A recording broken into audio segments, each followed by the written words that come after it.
Waouh, il s'en est passé ce week-end. Liverpool qui se fait accrocher par United, Chelsea et Arsenal qui ont quand même beaucoup de chance, et City qui, mine de rien, continue de gagner. Vous inquiétez pas, on va revenir sur tout ce qui s'est passé ce week-end. Mais avant de commencer, évidemment, merci à vous d'être là. Merci pour la force, pour vos likes, vos commentaires. Vous savez, ça aide au référencement. Et ensemble, on construit cette chaîne petit à petit. Donc, grand merci à vous. Et on peut commencer le débrief de cette 20e journée de PL. C'est parti. Notre premier flop de ce week-end, c'est le même que la semaine dernière, que peut-être même la semaine d'avant et encore celle d'avant. Bon, Chelsea qui, cette fois-ci, fait match nul 1-1 contre Crystal Palace. Petit rappel, la semaine dernière, ils ont quand même perdu 2-0 face à Ipswich Town. Et bon, là, ils sont quand même sur 4 matchs sans victoire. 2 défaites, 2 matchs nuls. Une première mi-temps où Chelsea se crée des occasions. Nicolas Jackson, par exemple, il en a eu. Malheureusement, bon, ça finit que sur 1-0. En deuxième période, ils ont totalement arrêté de jouer. Méconnaissable. Comme si le 1-0 leur suffisait. Et au final, ça a été comme sur les derniers matchs. Un Chelsea qui joue très bien, et puis qui arrête totalement de jouer. Ils ont arrêté de se créer des occasions, et par contre, Crystal Palace, tout le long du match, bon, ils ont essayé, jusqu'à la 80e minute, je crois, une action très très bien jouée de la part de Eze, de Sarr et de Mateta qui a la finition. 1-1. Et Crystal Palace, tout comme Chelsea, hein, ils auraient même pu marquer plus de buts, comme par exemple cette action, je crois que c'était en première période, où tu as Eze qui reçoit un ballon ras du sol, centre. Malheureusement, bon, il rate le cadre, ça finit à côté du poteau. Et un peu du mal à comprendre cette équipe de Chelsea, c'est un problème mental, peut-être de la fatigue, des consignes du coach, peut-être qu'il te demande de jouer un peu plus safe, j'en sais rien. Mais c'est vrai que là, ça fait quelques matchs où on retrouve un peu cette équipe de Chelsea à deux visages. Et bon, le visage de l'équipe qui attaque, qui se crée des occasions, on aime bien. L'équipe qui joue pas, qui arrête de jouer, qui est juste là mais qui est pas là, bon, ça plaît un peu moins. Après bon, moi je vais pas me plaindre, hein, mais bon, je pense pas que pour les fans de Chelsea, ça soit très très plaisant. Et en parlant de plaisant, bon, notre deuxième flop. Arsenal qui lui aussi, tout comme son meilleur pote là, Chelsea, il fait match nul contre Brighton cette fois-ci. Bon, allons droit au but. Le penalty accordé à Brighton à l'heure de jeu. João Pedro qui, bon, il reçoit un coup de boule de la part de Saliba. Et à vitesse réelle, en vrai, j'ai même pas capté qu'il y avait faute. Parce que ça se voyait même pas. Maintenant, l'arbitre qui montre le point de penalty, je comprends, mais je comprends pas. Il nous montre les ralentis, là je comprends un peu mieux. Saliba, effectivement, met un coup de boule à João Pedro. Le penalty, évidemment, est transformé, c'est un partout. Mais, après avoir revu quand même d'autres images, on voit quand même Saliba qui touche quand même la balle avant de taper la tête de João Pedro. C'est une faute, enfin, un contact comme il y en a. Et c'est vrai que maintenant je suis d'accord, même si à la base j'étais pas forcément d'accord, maintenant je suis d'accord, c'est quand même très sévère et ça n'aurait pas dû être sifflé penalty. La plupart des personnes sont d'accord sur ça. Maintenant, moi je vais pas m'arrêter sur ça. Parce que je vois Mikel Arteta, je vois certains supporters se plaindre de ça, c'est à cause de ça qu'on a perdu, on s'est fait avoir. Même si l'arbitre a pas aidé Arsenal, même, en fait, c'est pas normal que tu n'arrives pas à te créer des occasions face à Brighton. Parce que même s'il y a ce penalty qui est donné, qui est offert à Brighton, toi, t'as pas été dangereux, t'as pas su marquer 2, 3, 4 buts. Ça aurait dû finir en 3-1 minimum. Mais non, parce qu'on n'arrive pas à se créer d'occasion. On n'est pas dangereux offensivement, on a le ballon, on maîtrise le jeu et c'est ça le pire. C'est que j'ai trouvé une équipe d'Arsenal, surtout en première mi-temps, surtout tant que, bon, t'étais en train de mener face à ton adversaire, j'ai trouvé une équipe d'Arsenal sereine, calme, on maîtrisait le jeu. Mais bon, on se créait pas d'occasion. Et sur les seules occasions que Brighton avait, c'est à cause de toi-même. Parce que tu perds des ballons bêtement. Jorginho, il a perdu des ballons bêtement. Et puis d'autres aussi. Pour vous dire, Brighton, c'était pas incroyable. Ils sont pas dans une forme incroyable. Que quand ils avaient des occasions, ils étaient super bien placés pour marquer. Des occasions que toi, tu leur as offert. Le ballon, il finissait pas en sortie de but. Non, ça finissait en sortie de touche. Non, mais vraiment, faut le faire. Faut le faire pour que ta frappe, elle finisse en touche. Des ballons qui finissaient en tribune. Et malgré ça, malgré cette inefficacité de Brighton, t'arrives à ne pas gagner ce match. Voilà. Et c'est là qu'intervient ce penalty, parce qu'au moins maintenant, Arteta, il peut avoir une excuse. Mais il n'y a pas d'excuse. Vraiment, offensivement, c'est le néant, c'est nul, c'est chiant. Autant la défense, il n'y a rien à dire. Gabriel, Saliba, ça fait le taf.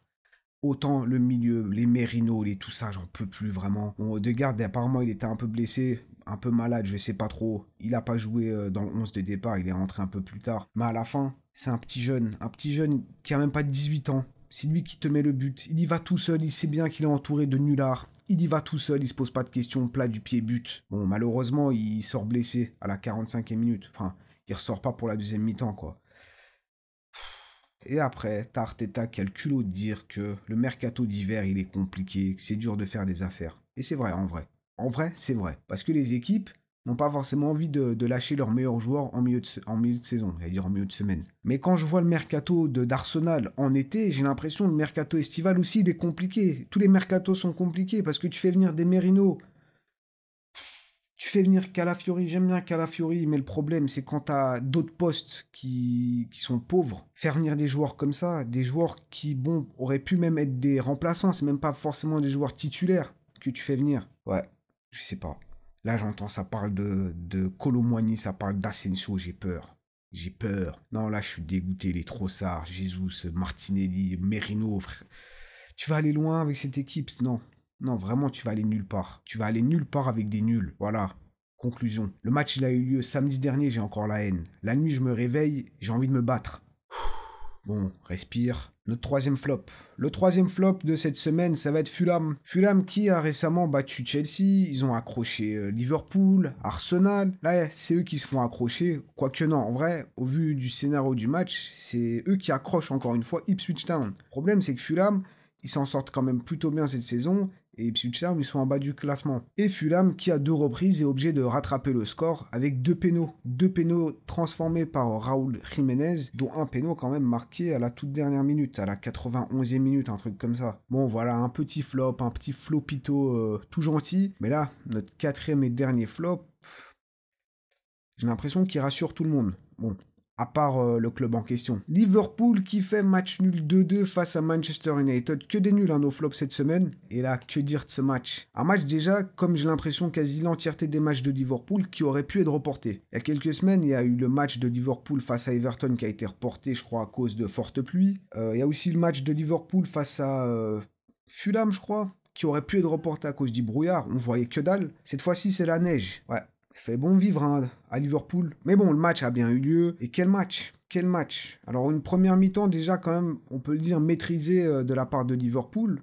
Ils ont eu leur occasion, comme McAllister, à un moment donné, reçoit un ballon magnifique par-dessus, je crois, la défense de United de la part de Salah. Onana qui l'arrête. T'as eu Gakpo, qui, bon, en 1 contre 1, arrive pas à trouver le cadre, ça passe juste à côté. Une première mi-temps, quand même, plutôt maîtrisée. United qui défend bien et qui, franchement, est bien regroupé.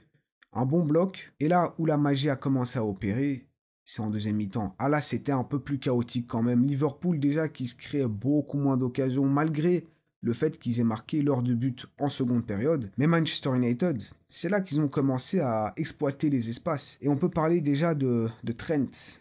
Trent qui fait un très très mauvais match. J'ai eu l'impression vraiment toutes les occasions de Manchester United, c'était du côté de Trent Alexander-Arnold. Vraiment, on sait bien que défensivement, c'est pas son point fort. Mais même offensivement, il n'a pas apporté grand-chose. Le premier but de United, là, très très bien trouvé par Bruno Fernandes, qui trouve du coup Lisandro Martinez. Lisandro Martinez qui a tout l'espace, tout le temps pour ajuster sa frappe. Il la place sous la barre. 1-0 pour Manchester. Et c'est là où on retrouve encore notre ami Trent. Déjà, c'est sur son côté. Et de 2, il laisse trop d'espace. Il laisse la passe se faire. Il laisse Lisandro Martinez la place, le temps pour frapper tout simplement. Lisandro qui ne fait pas une très très bonne saison. Mais là, il agit comme un vrai attaquant. Il a montré comment marquer un but. Et Trent, comme j'ai dit, hein, vraiment très très pauvre. Et bon, si le Real a envie de signer Trent et qu'il s'était dit, bon, on va regarder ce match histoire de se rassurer, je crois que, bon, c'est un peu moins sûr, là, du coup.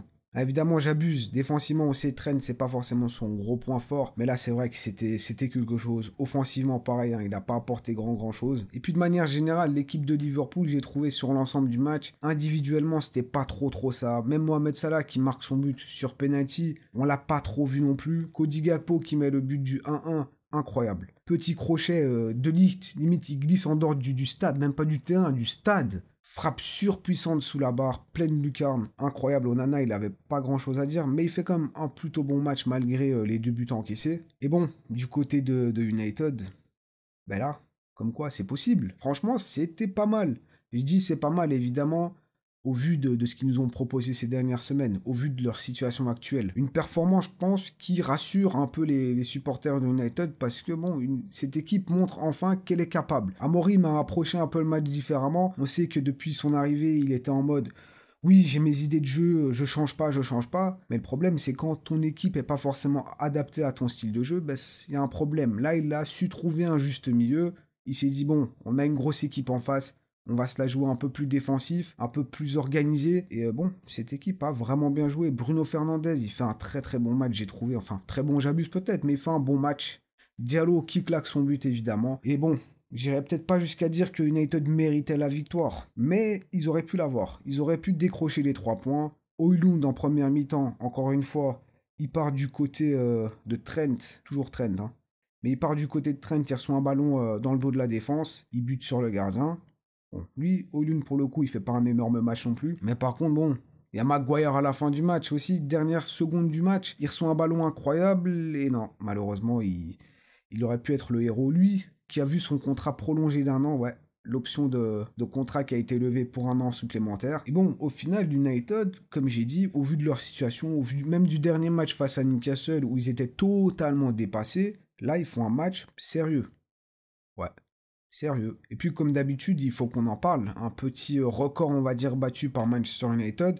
Cette fois-ci, c'est un record plutôt positif. United n'avait pas marqué à Anfield à l'extérieur face à Liverpool depuis 2018. Le dernier buteur, c'était Lingard à l'époque. Et bon, c'est pas mal. Il marque 2 fois en plus. Match nul 2-2 face à Liverpool, face au leader. Alors que ta situation est plutôt compliquée. Je pense que il y a moyen de partir, on va dire, à 0. Il faut continuer, il faut repartir sur de bonnes bases.